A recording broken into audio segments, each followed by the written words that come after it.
Hey guys, welcome back to my channel. My name is Mikey. You guys are rocking with me on Mikey's Intellectual Corner. On today's History Reaction, we're going to be doing another History Matters, How Did Europeans Speak to Natives reaction. Now with that being said, we're just going to get right back into this one. Let's go. When European sailors reached the New World, they soon came across the native peoples there. And these people had no idea of a Europe existing, let alone any idea of how to speak to a person from there. But as you'll know, contact was made, and in many cases complicated arrangements were negotiated between Europeans and natives. Yeah, I feel like there's just a lot of charades and gestures going on, you know what I'm saying? Like, a lot of goofiness looking, essentially, almost.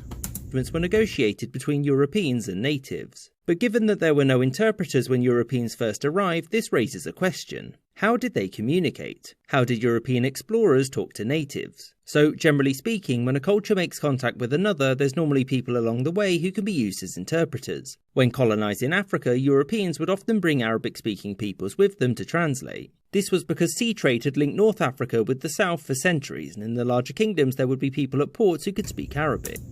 Feels like even then, like say during like antiquity time, like thousands of years ago, that is still essentially they would have to do essentially what they're talking about doing right now, and there'd have to be gestures and stuff like that, because even then with around the world they just weren't able to speak to each other like that. So it probably took like another like 1,000 years just for it to be able to get like that over in the old world, just like it's about to take another like I think 100 years, I think only for the New World, but still, I think the New World has a lot of same dialect and stuff also, so that's why. Larger kingdoms, there would be people at ports who could speak Arabic. However, with the Atlantic Ocean and those living on the other side of it, there was none of that. So how did, say, Christopher Columbus communicate with the natives he met on Hispaniola when he arrived there in 1492? Well, for this, they used the only correct form of communication. They used signs. Now, this was mostly sign language, like pointing to things and saying its name or acting something out and then saying the word for it. But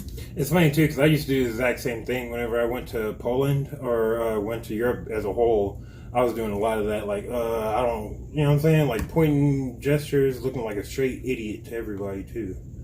You know what I'm saying? Acting something out and then saying the word for it. But they would also make crude drawings as things became more complicated. This covered most of the basics, like food, shelter, Jesus, gold and boats, but any complicated discussions would require a full translator. And since it would be pretty difficult to ask a native using a sign if they'd like to get on this ship and head back to Spain over an ocean for an immersive crash course in Spanish so he can act as the translator in the future for us, they settled for another option: kidnap.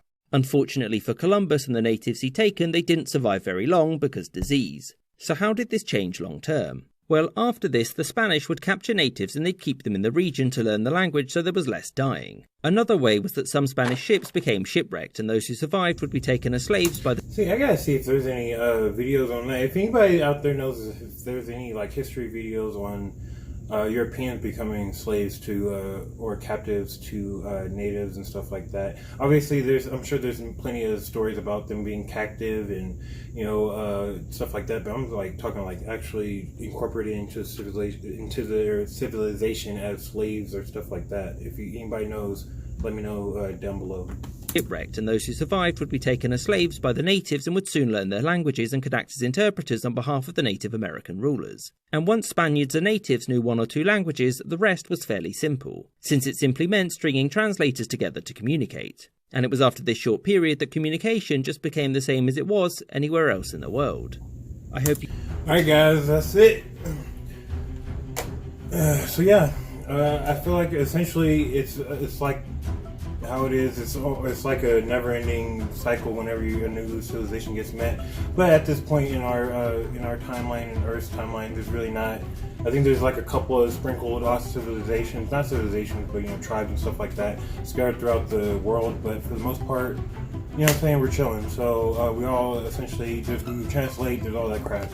And with that being said, though, thank you guys again for joining me on another episode of Mike's Intellectual Corner. And please join me on my next episode where I'll be doing I'll be continuing my Operation Barbarossa series. And with that, I'll see you guys next time. I'm out.